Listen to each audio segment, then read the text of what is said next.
Can't you just take your driver's license from your country and drive in Japan? The quick answer to that question is sort of.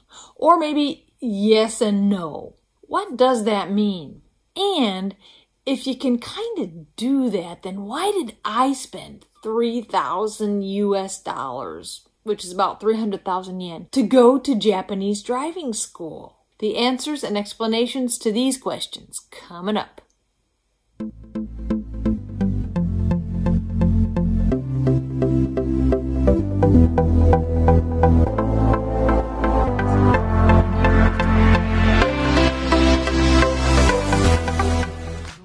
Now, the first thing you might want to ask is, why? Why would a person in their right mind pay $3,000? That is 300,000 yen to go to Japanese driving school to get a Japanese driver's license. You don't have to go to driving school to get a license here. Americans, for example, can bring their American license and take the driving test. Well, I think they have to take a little inky-dinky written test and then they take a driving test. And if they pass, they can get their Japanese license. That's simple. Americans, I've heard from my American friends that they usually fail at least once, maybe a couple of times in trying to get their license. And so what they typically do is they come to Japan with their, like American driver's license, an international driver's license, which is very easy to get. It doesn't take any test or anything like that. And then they have 1 year in Japan to be able to work on passing the Japanese driving test so they can get a Japanese driver's license. So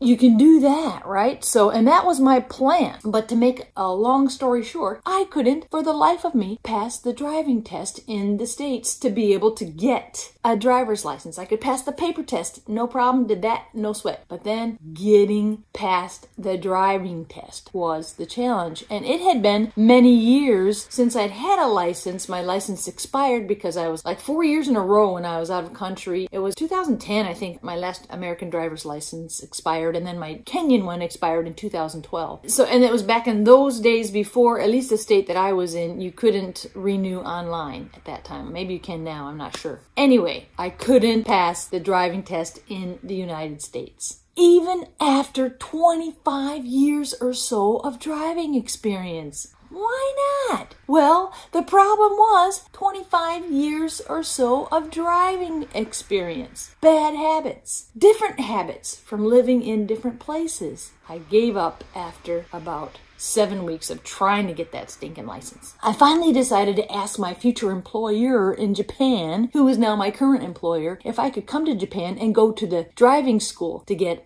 a Japanese license. He agreed. Well, yeah, he did need a teacher, so he wanted me here. And I really needed to get out of my brother's and sister-in-law's hair.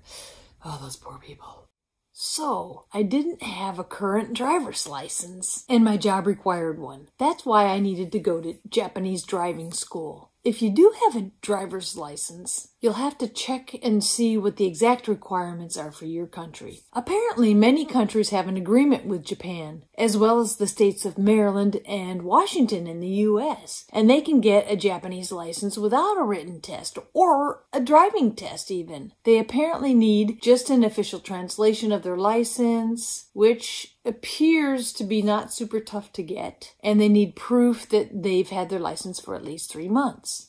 With these things, then, they can go to the license center and get a Japanese license. Now, if you're from some other countries, including the other states in the U.S., you can drive here with your country's license and an international driver's license for 1 year. You must, however, get a Japanese driver's license within the year, which requires a short written test, and it requires a drive test. Now, this drive test is not a piece of cake to pass. Most people, even experienced drivers, apparently fail the drive test a couple of times. So make sure you give yourself plenty of time to get that Japanese driver's license within the year. Now, it seems there are other requirements for other countries, so you'll have to check on the details for your specific country. By the way, I figured out later that my plan for getting my new license in America, then getting an international license, and then going to Japan might not have actually given me legal permission to drive in Japan.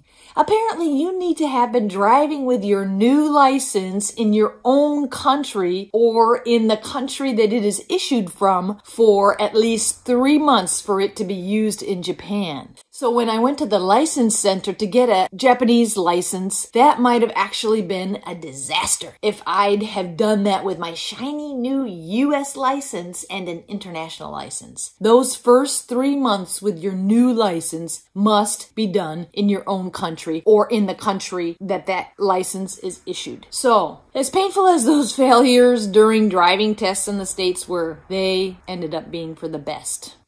Phew! In my next videos, I want to talk about Japanese driving school, my experience there. Believe me, it was quite the experience. And I'll also finalize my video about driving in Japan in general. So if you're interested, be looking for those videos too. If you have any questions, please leave them in the comments below. Or if you've experienced something different, I'd be interested to hear that. Alrighty, see you next time.